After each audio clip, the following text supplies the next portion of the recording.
guys, welcome back to my channel Rewind That. It's your girl Miss K. So today we're going to be going over the latest episode of The Oval, episode number 19, called Clueless. Okay guys, let's get into it.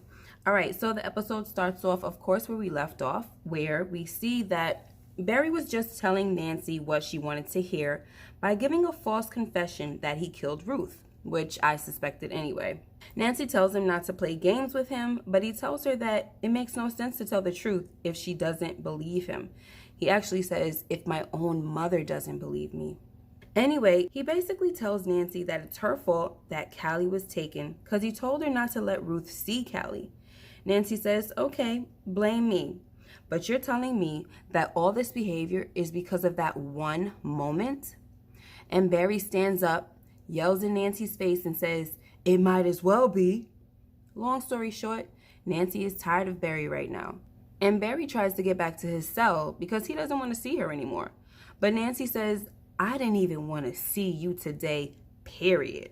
Only reason I came here was because your dad asked me to come see you and tell you something. So Nancy is done with Barry and she leaves him there. Next, during one of Hunter and Victoria's usual banters, we hear the mention of a man named Marvin, okay? Victoria says something about how she could have been with him and happy if she never met Hunter. She even mentioned that she wouldn't have those dang kids. And I'm like, sheesh, I don't really understand. Me being a mom, I just don't understand how she has no love for her children. It's crazy. Anyway, so next we have Nancy back at the hospital with Richard, and she tells Richard that he needs to focus on getting himself better and that he is not leaving the hospital sooner than he needs to just to go talk with Barry. That's how you know she's fed up with Barry, okay, guys? Because she didn't even want Richard to talk about him. She's like, listen, let's not even talk about this guy. And he's like, oh, but he's still our baby. And she is just like, I am through, honey. So next, Sam and Priscilla are flirting in the kitchen, and Victoria walks in on them. They apologize, of course, and Sam leaves. Then Victoria says to Priscilla that she shouldn't flirt with Secret Service. Plus, he's married. And Priscilla says, to me, ma'am. And Victoria says, is that so? But Victoria knew daggone well that Sam was married to Priscilla, so I don't even know why she decided to play that game. Anyway, so next we have Victoria blackmailing Don into keeping her abreast on the briefing. She says to Don, you know what? Don't even give the briefing to Hunter. He ain't gonna read it anyway. Just give everything to me.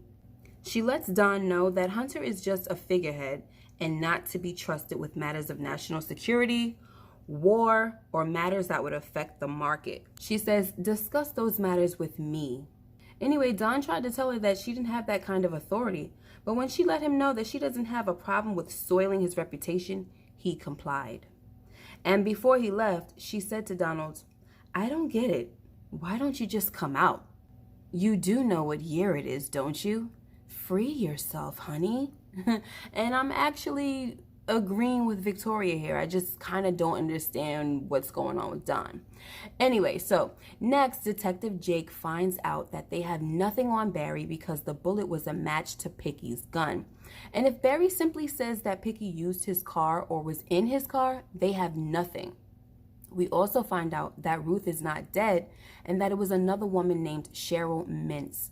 Also, the blood on the knife was animal blood. So clearly someone was playing a game here and seriously trying to frame Barry for Ruth's murder. They killed another woman and must have gave her the same tattoo Ruth has. So at this point, in order to stick it to Barry, they have to get a confession. Now, you see how screwed up this is, guys? They have nothing on the guy, yet the lady is saying to Jake, you need to try to get a confession. And to me, it sounds very similar to the Central Park 5, right? Or now known as the Exonerated 5.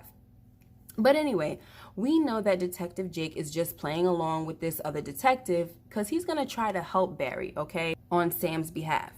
So he calls Sam and tells him the newfound info. Next, Sharon meets back up with Kareem at the pharmacy after showering at his house. So Kareem tells Sharon that he's going to make Barry pay for the damage he's done to the store. She tells him that Barry doesn't have any money. So Kareem says he got a lot of money. He's slinging dope. So Sharon says, I don't believe that. And besides, he said the same thing about you. So to me, Kareem's reaction seemed a little guilty, right? I've already had my eye on this guy for a long time anyway. So I feel like I know Kareem is up to no good, and he's just trying to get Sharon to believe that Barry is the bad guy instead of him. And if you guys notice, Kareem doesn't feel comfortable with letting Sharon stay at the pharmacy without him. He kept trying to get rid of her, but she keeps insisting that she's going to stay around to help him. Anyway, Sharon is definitely about to get herself in some mess, okay, dealing with Kareem. It's a shame because, he's just doing the most trying to get her to, I guess, be with him and just totally rid herself of Barry.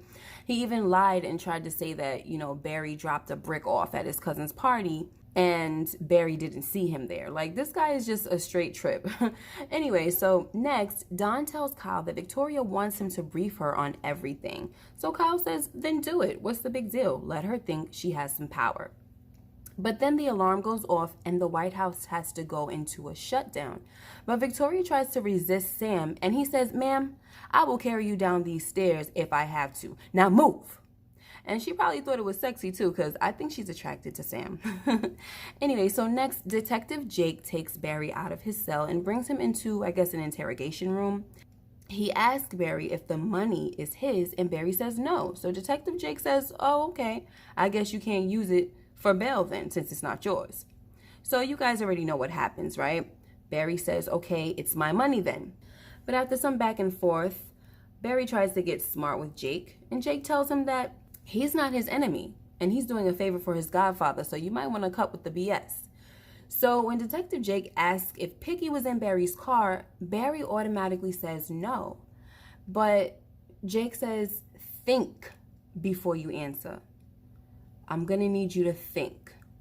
So Barry says, that's my cousin. And Detective Jake says, you're a dead cousin, and we can't charge a dead man with murder. So, Barry thinks about it, and then he says, okay, yes, he was. Then Detective says, okay, we got nothing on you, and I'm going to go ahead and process your bail. So Barry says to him, okay, what about Ruth and the knife, because I didn't do that. So Detective Jake tells Barry it wasn't Ruth who was murdered, and that she is not dead. So next we have Sam, who has Victoria in an isolated room for safety, while Kyle is with Hunter in the other room. So we find out that 2 assailants breached the north fence and there's a drone overhead. So Victoria seems to only care about herself, right? She asks Sam if she's safe, and Sam says yes, and your children are safe, and your husband. Anyway, she then tells Sam that she's cold, so he gives her his jacket. So this means more perfume scent on his jacket, right? That's what I'm thinking. Anyway, Sam tells Victoria that they're going to sweep the White House before they can go back.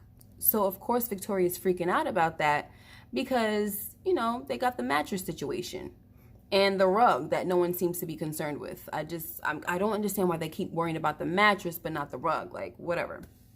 So their fears come true as Max is checking out the room and lifts up the rug, all right? And of course, he finds the blood under the rug, okay? So that was pretty much the episode, guys. I did skip over a few scenes because I really kind of wanted to tackle like the key scenes and everything. And I will tell you what, I'm a little nervous that Sam and Victoria are going to have an affair, okay? First of all, they let us see that Sam and Priscilla haven't had sex in 3 weeks. They also let us know that Sam has never cheated on Priscilla. So I know they're not revealing these things for no reason. I mean, just last week I was saying how great and loving Sam and Priscilla's relationship is. And this week they show us a little friction, which is okay because no relationship is perfect. But I believe that Sam and the First Lady are definitely going to sleep together. I don't want it to happen, but I smell what's brewing. You know what I'm saying? I mean, she even told Hunter in a scene earlier when they was, in bedroom that she is horny. All right. And he was like, oh, that's not going to happen. And she's like, I'm not talking about you. I would not let you touch me. You know what I'm saying? Like, not after you slept with that whore or whatever she said. And so it's just like, they're doing some things here that's letting us know that they are about to bring the storm, guys. And I just think that's very sad for them to be getting ready to mess up this relationship with Sam and Priscilla. I'm not here for that, and I just think it's not cool. Another thing is too, is while Sam and Victoria were in the room, you know, she was explaining herself like, I know you think I'm a B and everything, but you know, I can be, but I'm just misunderstood. And I kind of think that he is gonna see that a little bit.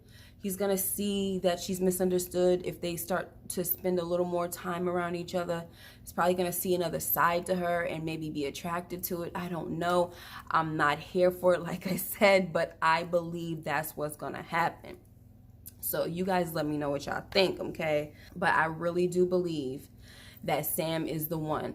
I have thought for a very long time, since the beginning of this show, that she was also going to have an affair with someone, but I wasn't sure with who. At first I thought it was Don, but yeah, you see where that's going. And that's pretty much that. So now I do strongly believe that it's definitely Sam. Anyway, I hope you guys enjoyed this video. Thank you for stopping by again. Make sure you like, comment, and subscribe if you haven't already. Hit that notification bell so you know when I upload more videos like this one. Until next time, take care, be blessed. Bye-bye.